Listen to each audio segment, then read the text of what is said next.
Hello, hello. Welcome to Train Like a Villain, Moan Like a Sex Goddess. This course is going to challenge you in ways you don't even know. Go with it. Be challenged. Surrender, do the work, and transform yourself. That's why you're here. I'm teaching you a highly unethical course with teachings that are sort of against the morally accepted way of this is how a person should be, which also means that, and I want to look at you in the eyes when I tell you this, I had you sign paperwork in the beginning of the course. Of course, you're not sending it back to me. You print out your first month assignment and exams, that booklet. You have a whole bunch of paperwork. Read it. It protects you because the moment you acknowledge it and you sign it, you've made a pact with me. I'm saying this because I'm teaching you how to be literally, how to know how to use dishonesty in the world that is fake. Everyone is, if you want to succeed, and especially if you want to shield yourself. You can't expose yourself to people to just take pieces of you whenever they want, just because you want to feel like I'm a good person. I'm teaching you that, the art of allure and maneuvering, manipulating things and perception. If I'm teaching you that, it means that I do and I have done and I'm bound to entities, spirits, and ceremonial magic that also does exactly what I'm teaching you. So long story short, you use my teachings only to succeed on your own. You don't plagiarize what I say. You don't use it in a public venue, in your business and whatever, and make it your own without acknowledging me. Because you will be stuck in a cemetery for the rest of your life. You will be cursed all the way down to 9 generations below you of your descendants if you want to fuck with my work. If I'm a player in the game and I'm teaching you how to play, you need to be just like, have you seen mafia, mobs, movies and stuff like that, or gangster movies? They may be thieves, drug dealers, killers, whatever, criminals, but between them they have moral codes of ethics. So you paid however you paid for this course. Know that my clients, my real high profile celebrity clients that I've taught this to, they paid me 1, 2, 3, 4, 5 one-on-one sessions to do this work. They did the work. So whatever you paid, even if you got the uncensored version, that is still the price of just one of my sessions. One session. Someone who books me for a session pays the price of the entire course that you're doing. So imagine the whole course, $30,000, $40,000, $50,000 of actual material you have. Do not fuck with me, or you will find yourself living the most miserable life you've ever lived. I have to say it because the majority of you is going to come with the will to really change their lives. But there's always going to be little demons out there. That is why I did, you're watching because I'm doing everything manually. I've connected to every single name that bought this course. Do you understand? I have your information. Anyone who's part of this course needs to really do it for the right reasons. Now, of course, what I'm teaching you is going to influence the way you think and the way you whatever. So I'm not saying that you can't say the things that I say. I'm just saying, don't take credit for it. Miss Prevala taught me this because this is the truth. Miss Prevala taught you this. I'm doing this and I'm saying this. This information was given to me by the Miss Prevala, the witch, the healer, the mermaid, the spiritual consultant, the spiritual teacher, the tantric teacher, the dark feminine energy teacher. You have to be really cautious. Be cautious. This course was so difficult for me to do, but it was an extension of me. This was my mission. And also because, for a very selfish reason, and it is this reason. I just used it. Sorry, it doesn't have the cap.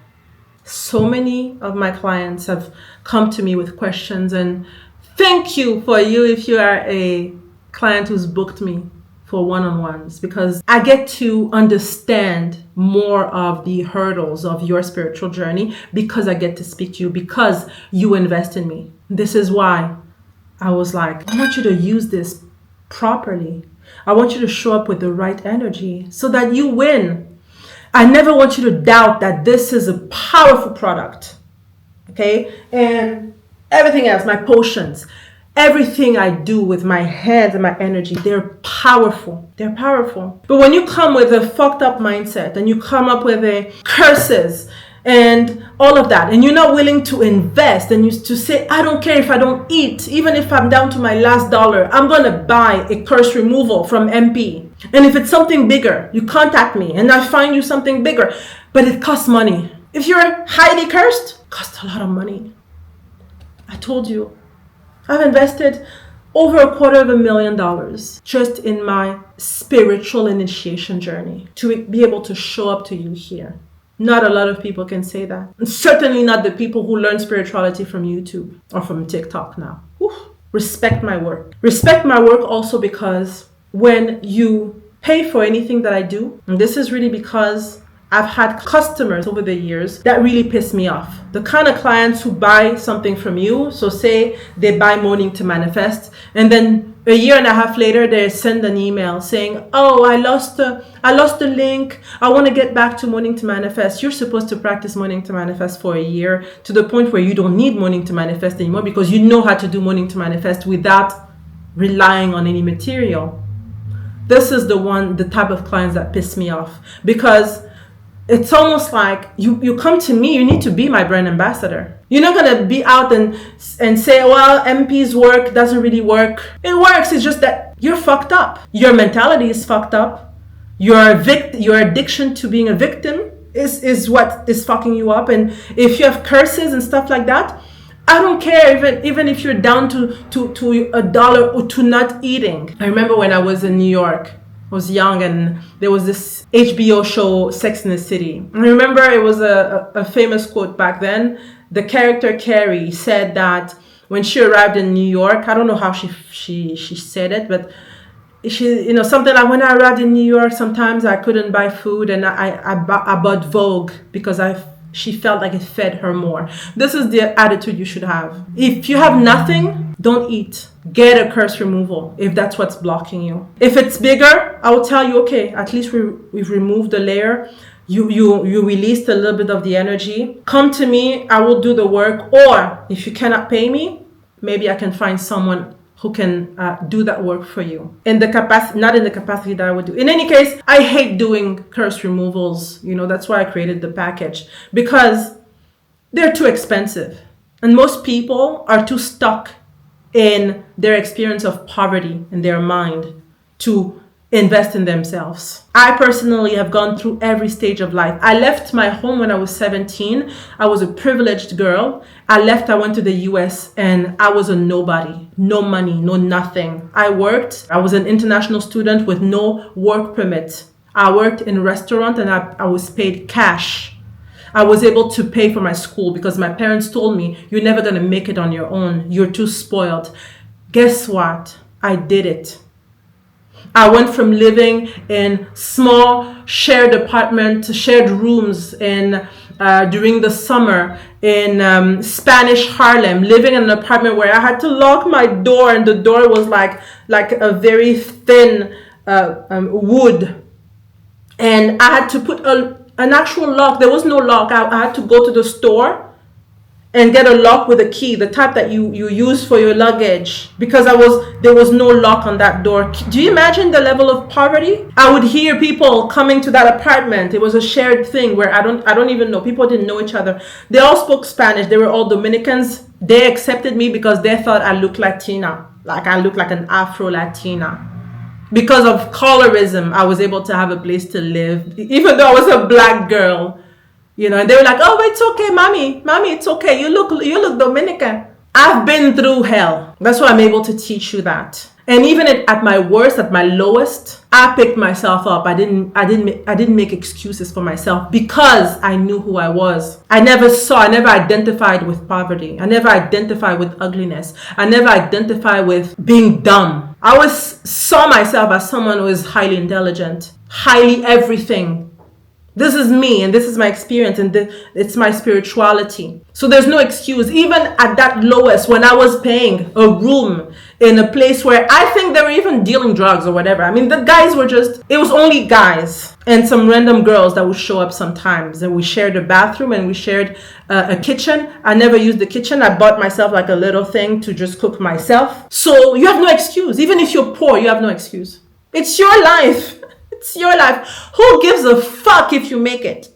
Who gives a fuck if you died today or tomorrow? You pick yourself up. You find solutions. Every problem in this world, we solve it with money. Find a solution. And when you do this work, you show up 100%. You do it when it's hard, when you don't want to do it, when you're tired, when you feel like it's irrelevant, when you feel like it's silly, if you feel like I don't believe in that. You paid for it. I want you to win. I poured in everything. All of my heart. I want you to win. Do it like a winner. Be above even the obstacles. And you take it one day at a time. At some point, it's going to change. Just do the work. Show up for yourself. And also, be loyal to yourself. Stop being a traitor to yourself by saying, I'm going to do it and I don't do it. Making up excuses like you're tired. Who's not tired? I sleep 3 hours a night. Who the fuck is not tired? Who is not tired? Doctors are tired, right? They they do the ER and whatever. Who the fuck do you think you are? Everyone is tired. With all that being said, welcome to Train Like a Villain, Moan Like a Sex Goddess.